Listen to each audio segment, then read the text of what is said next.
और पहला प्रश्न सर रूस से ही लेते हैं। रूस के राष्ट्रपति व्लादिमीर पुतिन का उत्तर कोरिया में जबरदस्त स्वागत किया गया, जिससे नाटो चिंतित हो गया है। इसके अलावा बताया जा रहा है कि रूस और उत्तर कोरिया के संबंधों में गर्माहट से चीन खुश नहीं है। इन विषयों को कैसे देखते हैं आप सर? नीरज जी देखिए, ये तो बहुत बड़ी बात है। हालांकि पहले से सबको पता है कि नॉर्थ कोरिया ने यूक्रेन में जब रूस ने आक्रमण किया उसके बाद नॉर्थ कोरिया सपोर्ट करता रहा है उनको जी। हर जगह। और उसके बाद ये भी खबर आई कि दोनों में आर्म्स डील भी हुई है। यहाँ से हथियार गोला बारूद नॉर्थ कोरिया ने दिया है जी। और इससे पहले रूस के विदेश मंत्री, रक्षा मंत्री भी जा चुके हैं जी। उनसे उनके पास। और किम जोंग तो खुद गए थे पिछले साल सितंबर में जी। रूस में जी। तो अभी देखिए ये जो विजिट है पुतिन की एक्सपेक्टेड तो थी जी। और 24 साल के बाद देखा जाए 2000 में गए थे पहले, अभी 24 साल के बाद जो है विजिट कर रहे हैं पुतिन वहाँ पर। और एक बहुत बड़ी चीज़ है पुतिन का वहाँ जाना। जी। पुतिन को भी जरूरत है कि कोई और उनके देश मिले, उसके साथ कोई एलाइज उनको मिले। जी।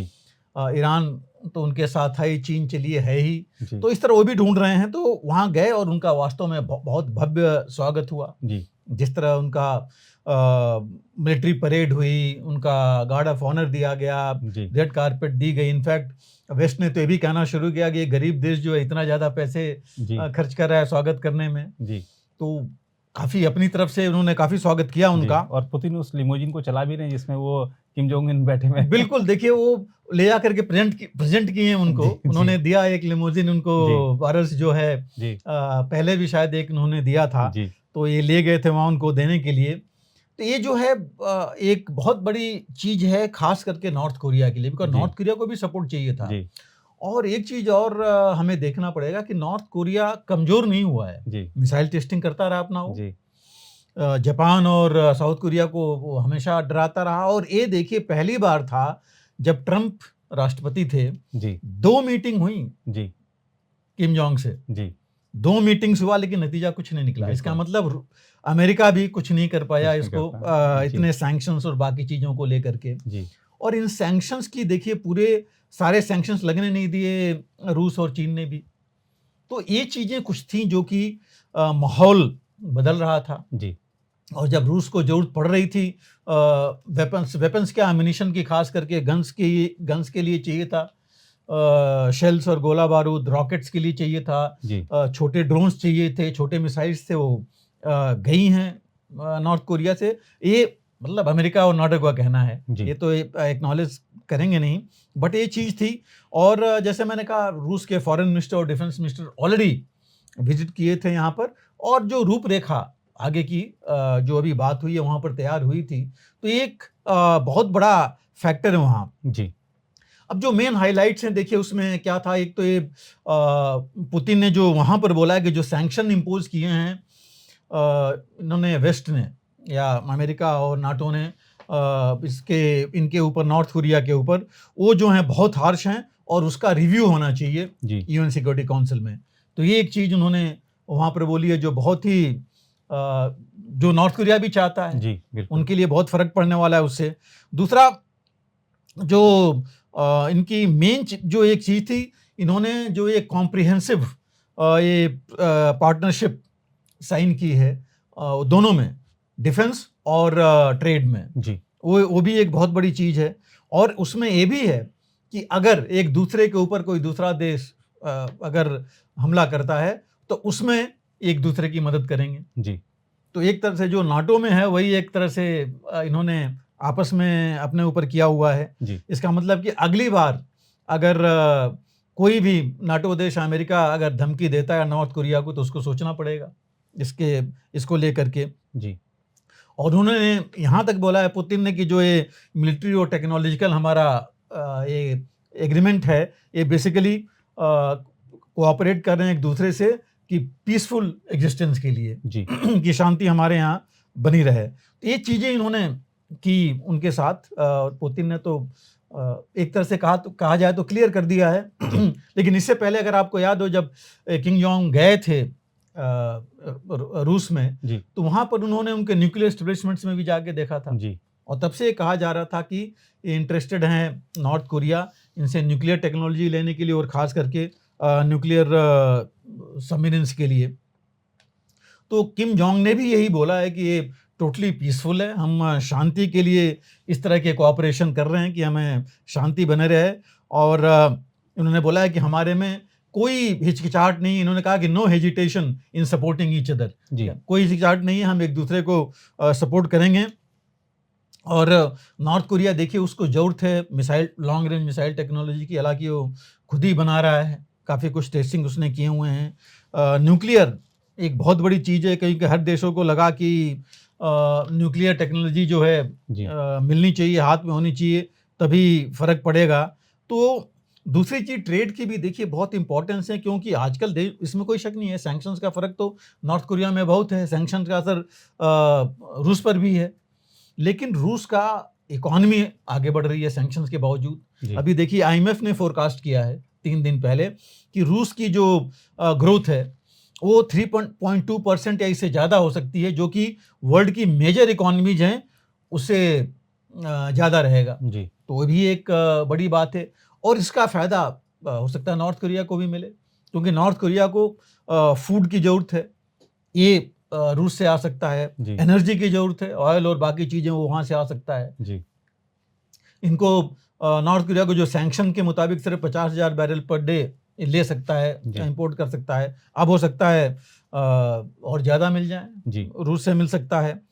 तो ये जो चीज़ हैं इसकी वजह से देखिए अमेरिका, जापान, साउथ कोरिया, उनको तो चिंता होना स्वाभाविक है, क्योंकि उनके साथ पहले भी ये लोग कई बार बोल चुके हैं कि बहुत बड़ा खतरा है।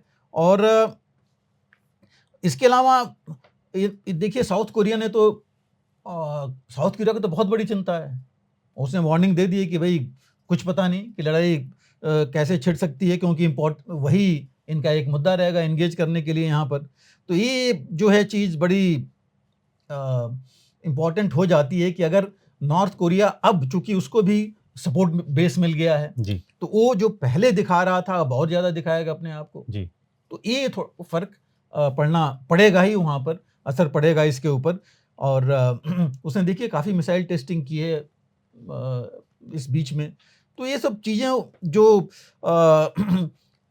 किंग जोंग और देखिए पुतिन के बीच में 2 घंटे की 1-to-1 बातचीत हुई है जी। तो वो भी एक बहुत महत्वपूर्ण चीज़ है, क्योंकि 1-to-1 बातचीत ज़्यादा इम्पोर्टेंट होती है, और डिस्कशंस उसके अंदर कुछ ऐसे होते हैं जो बाहर सभी को नहीं बताया जाता जी। इन्होंने इसको बुलाया भी है कि इन्विटेशन भी दिए पुतिन ने किम जोंग को आने के लिए। हालांकि किम जोंग तो जनरली आपने देखी वो ट्रेन से ही ट्रेवल करते हैं जी जी। इनके फादर बल्कि जब थे वो ट्रेन से ही ट्रेवल करते थे, बाई एयर जाते नहीं थे। हालांकि ये तो बाई एयर भी जाते हैं, लेकिन लोग यही कह रहे हैं कि ट्रेन से कैसे जाएंगे, 10 दिन लग जाएगा इनको पहुंचने में मॉस्को में जी। बट पॉइंट है कि मतलब इनका कोऑपरेशन काफ़ी क्लोज हो गया है, और बेसिकली देखा जाए तो डिफेंस कोऑपरेशन ही मैक्सिमम है जी। और ऑफ कोर्स फूड और बाकी जो है वो तो जो इनको चाहिए बेसिक्स वो है। अब इस पर देखिए बाकियों ने भी, अमेरिका ने, ब्लिंकन का ही जो उनके सेक्रेटरी ऑफ स्टेट है उनका स्टेटमेंट आया है कि ये डेस्परेशन दिखा रहा है जी रूस का, क्योंकि रूस को और कुछ मिल नहीं रहा है, तो उनको जो है लड़ाई जारी रखने के लिए नॉर्थ कोरिया की मदद चाहिए यूक्रेन में, इसलिए जो है वो यहाँ पर विजिट कर रहे हैं। और नॉर्थ कोरिया इसमें जाएगा न्यूक्लियर टेक्नोलॉजी के लिए, जो कि उन्होंने साफ शब्दों में नहीं कहा, बट उन्होंने वहाँ भी हिंट जरूर दिया है। ये भी है फ़र्क पड़ने वाला है कि जो सैंक्शंस के इफ़ेक्ट हैं नॉर्थ कोरिया पर कम हो जाएंगे अगर दोनों, रूस और चीन, अगर मदद करना शुरू कर देंगे, दोनों नेबरिंग कंट्रीज हैं इनके, तो फ़र्क पड़ेगा। और जो सैंक्शंस या जो भी उन्हें सिक्योरिटी काउंसिल से जो सैंक्शंस लगे हैं वो जो है कोई मायने नहीं रखेंगे, और हो सकता है अगले सैंक्शन तो इन्हें नहीं कि चीन और रूस लगने नहीं देंगे नॉर्थ कोरिया के ऊपर, जो भी अमेरिका प्लान कर रहा था। दूसरा देखिए इसमें तीनों चीज़ मिल रही है, इसको फाइनेंशियल सपोर्ट भी मिलेगा, मिलिट्री सपोर्ट भी मिलेगा, डिप्लोमेटिक भी मिलेगा रूस से, और चीन से भी उस तरह मिलता रहेगा। तो ये जो फ़र्क है इससे नॉर्थ कोरिया को बहुत ज़्यादा मजबूती मिलेगी जी। और फ़ायदा रूस का ये होगा कि जो छोटी चीज़ें हैं, जैसे सबसे ज़्यादा एक्सपेंडिचर एम्यूनिशन का होता है, आर्टिलरी का, रॉकेट्स का, छोटे मिसाइल्स का, ड्रोन्स का, ये चीज़ें यहाँ से उसको आराम से मिलती रहेंगी, तो उसमें वो मेन जो बड़े हथियार हैं या वेपन्स हैं उसके ऊपर जा सकते हैं जी। लेकिन जैसे आपने कहा चाइना का भी इफेक्ट तो है जी। और चाइना इसलिए कि चाइना का, देखिए, चीन का इन्फ्लुएंस ज़्यादा था नॉर्थ कोरिया पर। में जी। अब जो है अगर ये चीज़ रहेगी तो रूस का इन्फ्लुएंस हो जाएगा ज़्यादा। जी। और नॉर्थ कोरिया, चीन जो है बहुत ज़्यादा इस तरह की कॉम्प्रिहेंसिव ट्रीटी नहीं किया अभी तक जी। नॉर्थ कोरिया से, रूस ने कर लिया जी। और कर भी सकता है। चीन को थोड़ा डर उधर से भी है, ट्रेड का और सैंक्शंस का, अमेरिका और नाटो से, क्योंकि वहाँ भी है, तो उस वजह से चीन इतना आगे नहीं आया था। दूसरी चीज़, चीन और नॉर्थ कोरिया का ट्रेड मैं कहूँगा चीन से 90% तक है ट्रेड इनका जी। मैं उसमें भी अब रूस जो है आगे आ जाएगा जी। तो ये कुछ चीज़ें हैं जिससे कि फ़र्क तो उनको पड़ेगा, चीन को भी लग रहा है कि, और दूसरा चीन को लग रहा है कि अगर रूस यहाँ इतना मजबूत हो गया बगल में तो उसका इफेक्ट कुछ भी हो सकता है जी। डर तो सबको रहता है कि मेरे बगल में अगर न्यूक्स आ जाएं, न्यूक्लियर वॉरहेड्स आ जाएं, बाकी आ जाएं, तो फ़र्क तो ये वहाँ पड़ना ही पड़ना है। और इसके साथ ही देखिए वो पुतिन ने यहाँ भी वहाँ भी जाके एक थ्रेट दी है वेस्ट को, और उन्होंने अमेरिका को बोला है कि रूस जो है, जो इनके वेस्टर्न नेशन से अमेरिका के जो एनिमीज़ हैं, दुश्मन हैं, उनको हथियार दे सकता है, उनको आर्म कर सकता है जी। मतलब उनका कहना है कि मैं यहाँ तो आई हूँ, नॉर्थ कोरिया में तो मैं दूंगा ही दूंगा, मैं बाकी देश भी जो इनके जो खिलाफ में हैं उनको भी दे सकता हूँ हथियार। तो एक थ्रेट इन्होंने और दे दिया, दिखा करके एक देश का कि मैं इसके साथ कर रहा हूँ तो बाकी भी कर सकता हूँ। तो ये भी एक चीज़ ही है इनकी। और वियतनाम इसके बाद वो जा रहे हैं, वहाँ भी एग्रीमेंट वहाँ होना है। वियतनाम देखिए एक ऐसा देश है जिसको अमेरिका इतने साल, 3 साल की लड़ाई में भी झुका नहीं सका जी। और उसके बाद अपना अमेरिका के प्रेसिडेंट बाइडेन तो अभी गए थे पिछले साल ही सितंबर में गए थे वियतनाम में जी। लेकिन वियतनाम ने अपनी स्टैंडिंग रखी हुई है जी। और ये कहा जा रहा है कि रूस का बहुत क्लोजेस्ट, उनका सबसे घनिष्ठ जो है दोस्त है वियतनाम, वहाँ पुतिन जा रहे हैं जी।